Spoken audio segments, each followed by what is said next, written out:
What's going on, y'all?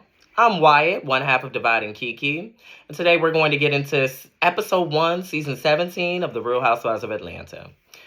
These are always going to be my girls. I'm never going to give up on them. I know that over the years that y'all have been fighting to get them canceled. Y'all don't want the show to air anymore. I'm sorry. Whatever they produce, I'ma watch it. I've been watching Real Housewives of Atlanta since 2008, and I'm always going to see what they're cooking up. So I'm sticking with them. We're introduced with Portia this season, fresh off the heels of her divorce. She ate, I shall say, she did eat with that divorce settlement. She did get to keep that very beautiful home. Very happy for her with that. And she does seem to just be in a better place, mentally and spiritually. And I'm very happy for her for that. Because I'm not going to lie, she just seemed a little bit disconnected last season. I know that the divorce probably just took a lot out of her, but it seems like that she's returning to form and she's ready to actually play with the girls. She linked up with K Michelle the first episode, and I'm sure a lot of y'all have heard about K Michelle. If you haven't, listen, you're gonna learn about her very quickly. I've loved K Michelle throughout the years. I started with Love and Hip Hop with her, followed her throughout her R&B career, her country career, and I'm happy that she was able to find a home at Bravo because she is a very interesting person. She has a lot of personal story that comes attached to her, and she knows how to turn up when need to, okay? I will say, I know people were afraid that she was coming from Love and Hip Hop and stuff like that. She's never been one of those fist fighting people, but she is a wordsmith and she can get you together with her words.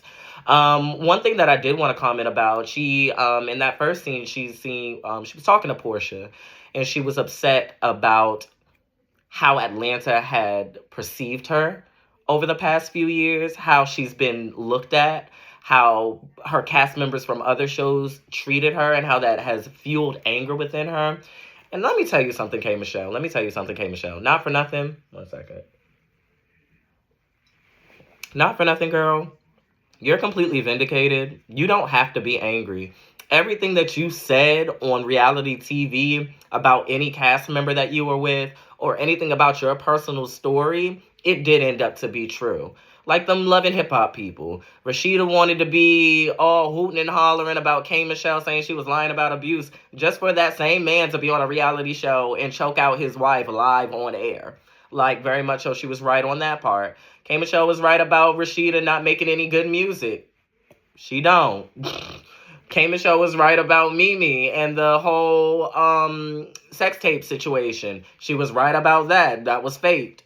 Like, not for nothing, K Michelle had such a rawness and a realness that I don't think that Love and Hip Hop cast was ready for. So when she joined the show and she was just like, hey, I'm going to share my real life and what's going on around me, the other cast members looked at her like she was crazy. But no, she's vindicated. She's now on one of the top shows, one of the top black shows on network television. And where's Love and Hip Hop?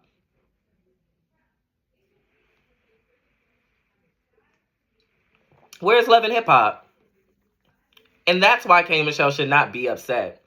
Because yes, those ladies were mean to you. Yes, those ladies were disgusting, said the worst things about you and your character. But 15 years later, you were right about all of them. And for that, you're winning. You're winning. You don't have to hold that anger anymore, okay? Like, you have been fully vindicated. And we all love you, for real. We really do. So I want you to let that go this season. We're riding with you. We love you. We want to see you succeed, okay? Who else did we see this first episode? Shamia, of course, with her outfits, you know. I don't know. I liked Shamia so much more when she was a friend of the cast. I feel as though that since she joined the cast, she just comes off a little corny, just a little corny. Yeah, Shamia, it does seem like Portia and Shamia are still having some issues, but they're trying to work through it. I don't know. I don't know, Portia. I don't know if that's your friend. I don't know. I'm not seeing it for real because the way that Shamia is linked up with Kelly and the way Kelly's trashing Portia, it feels as though that Shamia has a bug in Kelly's ear. And it feels as though that she's having Kelly do the bidding for Portia. And Portia's clocking it already. Portia's like, we don't have to have a conversation. Also, I liked on this first episode where Portia, like, realized that, like, hey, I've had a drink, so I'm not going to go there with you right now, but we can talk about this later. That shows so much growth in Portia's character. Because back in the day, Portia would have just punched you. Once the Hennessy hit, Portia would have just hit you. Like, I like seeing that growth in people where she's realizing you're triggering me right now, and I'm also a little tipsy. Let's not take it there. I respect that so much from Portia, and I really do enjoy that she's growing as a person. But Kelly, I'm not gonna lie, you coming at Portia. Hey, we saw what happened the last time a newbie tried to come for an OG. You know, we know what happened last season. I don't think that this is a good way for Kelly to have storyline. I don't know why she's had such a hard on for Portia these past 2 years, but not for nothing. I need you to back up, because the things that Portia is firing back with you, saying that you sleeping, allegedly, that you're sleeping with a married pastor or whatever she said, you sleeping with a married man, girl, is looking crazy. And I'm sure Portia's receipt's receipt. So we'll have to see where that goes moving forward. But Kelly, girl, I'ma need you. Pump your brakes, pump your brakes. I don't think that's going to be the right road for you to go down. Also, I don't mean to be mean, but what do Kelly be having on? That purple confessional blew me. I'm not even going to lie. That purple confessional, I'm sorry. Like, I don't know. Confessionals can be costuming, but you have to know how to do it correctly. I feel like if you look at somebody who's like more of like a costumey housewife in their confessionals, I feel like Erica Jane on Beverly Hills does a very good job of making her costumey looks look elevated while in confessionals and things like that. But I think that might just be a Beverly Hills thing. I feel like their style might be just a little bit more elevated. But I need Kelly to get back in the booth with that one. Shamia as well. Shamia has way too much money to like. I think I'm not gonna say that they look a mess. I'm just gonna chalk it up to personal style. I don't care for their personal style. It's very Atlanta coded. If you know what that means, you know what that means. But it's just not for me, you know. But hey, it works for some. They find men, they happy. Go for it. I'm happy for you, you know.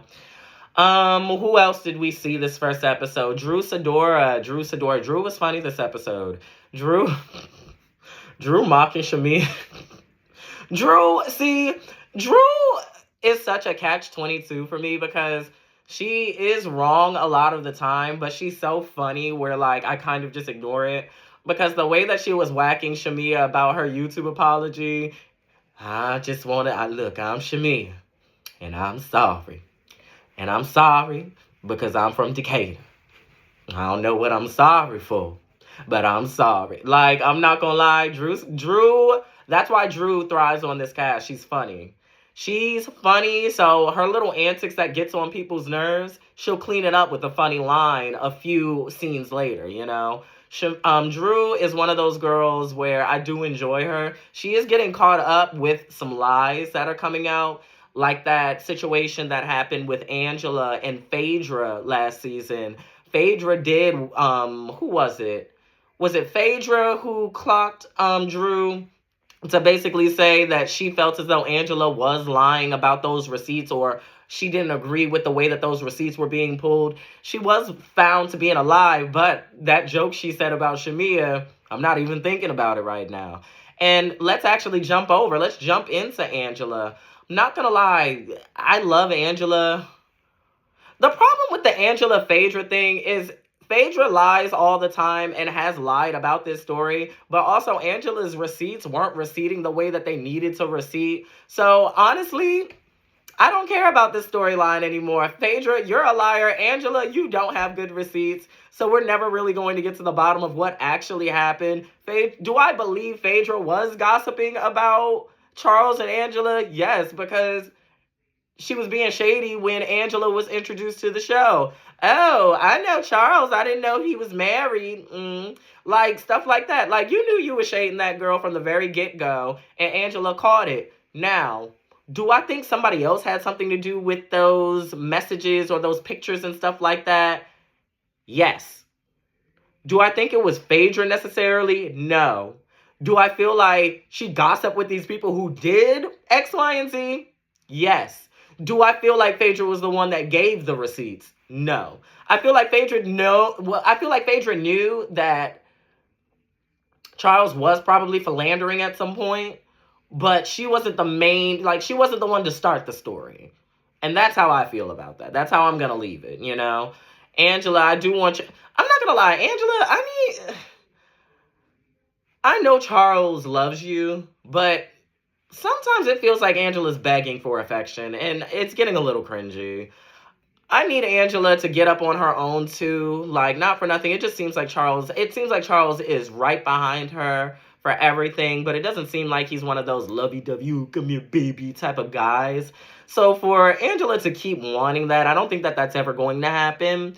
I think that she does want that to be seen on camera because as the viewers, it does look a little crazy, but I don't know. I do feel as though that Angela sometimes does look a little thirsty for Charles's attention, and it does come off a little cringy.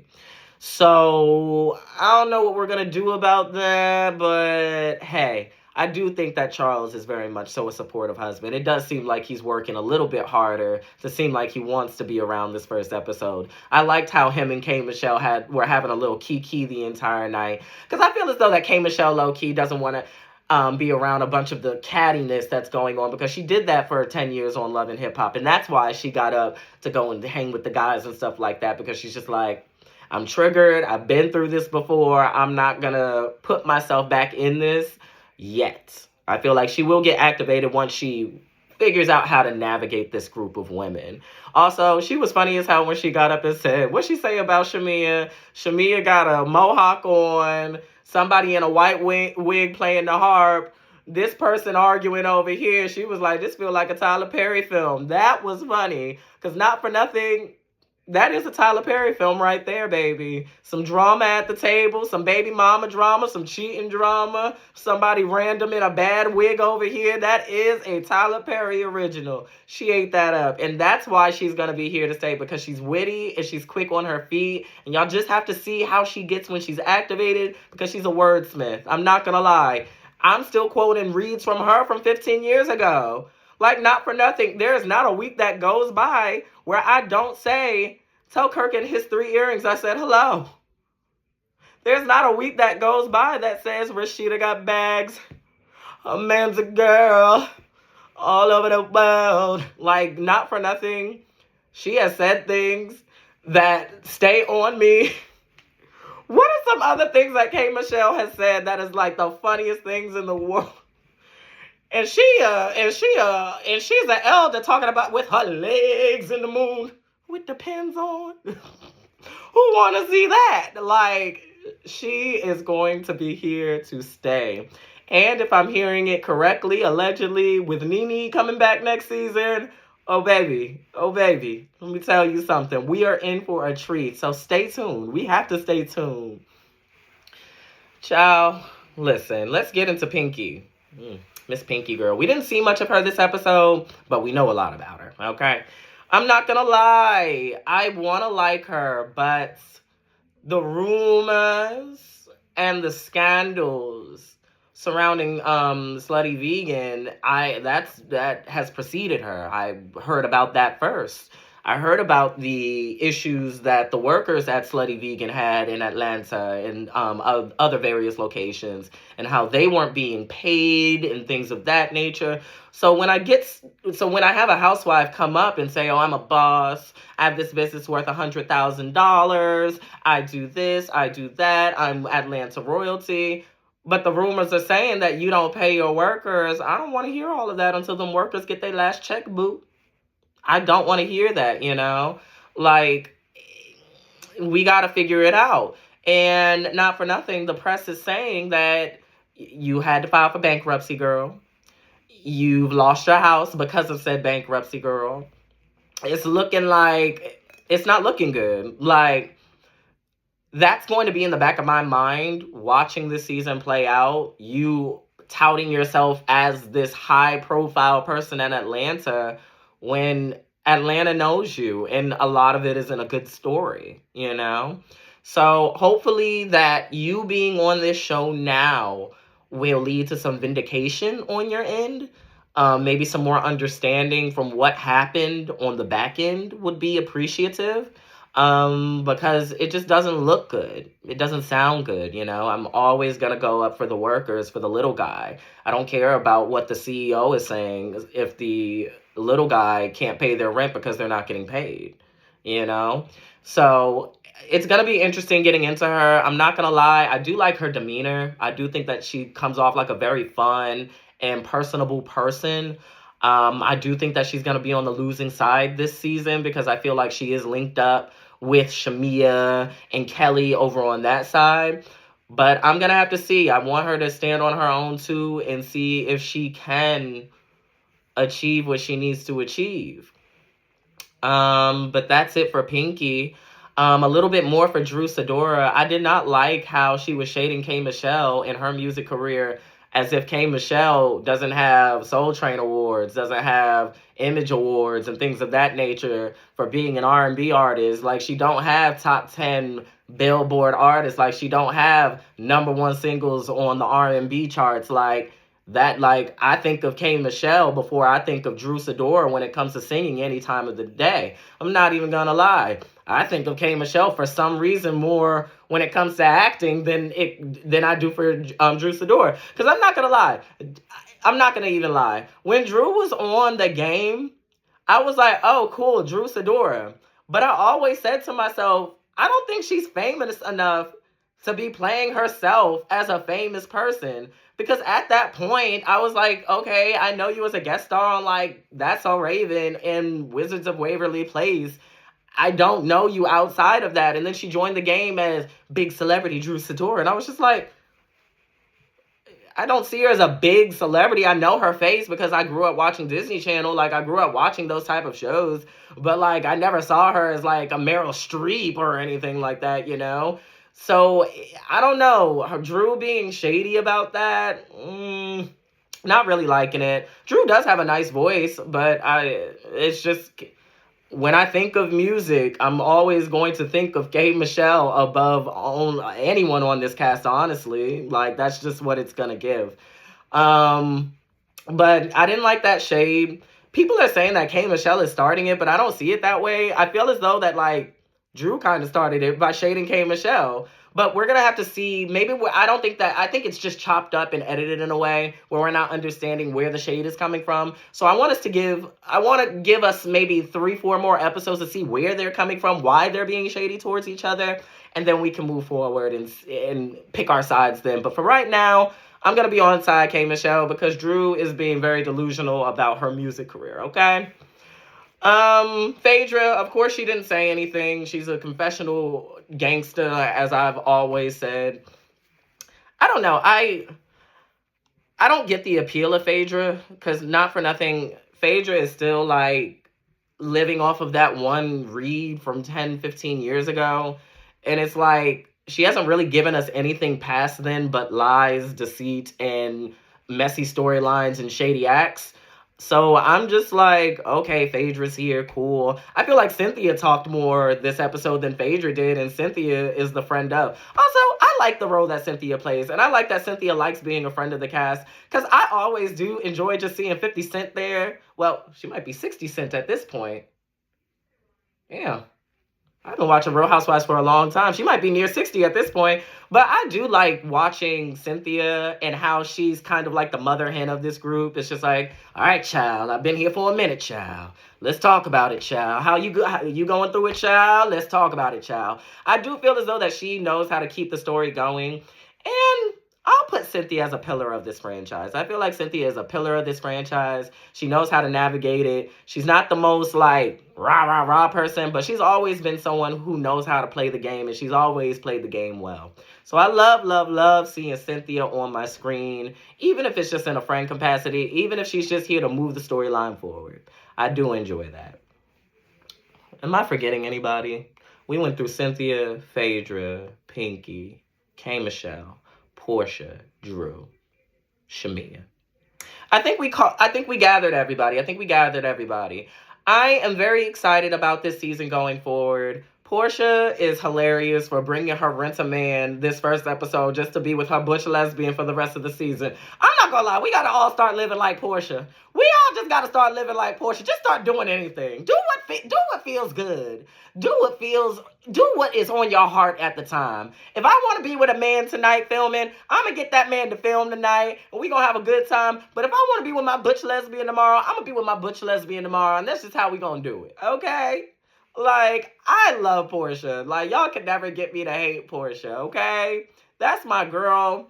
That's always gonna be my girl. I'm always gonna love her. I'm always gonna ride for her because we need to start living like that. Just do what you feel in the moment at any time. It might look crazy. It might look wild, but oh well. I'm doing it because I'm happy, okay? And that's how you need to live life. I am very excited to see us moving forward with this season. I do think that it's going to be compelling. I think it's going to be funny more than anything. I think that the cast members that we have here now, the drama is going to be there, but I think that the funniness is going to be at the forefront. And that's something that I liked from classic Real Housewives of Atlanta.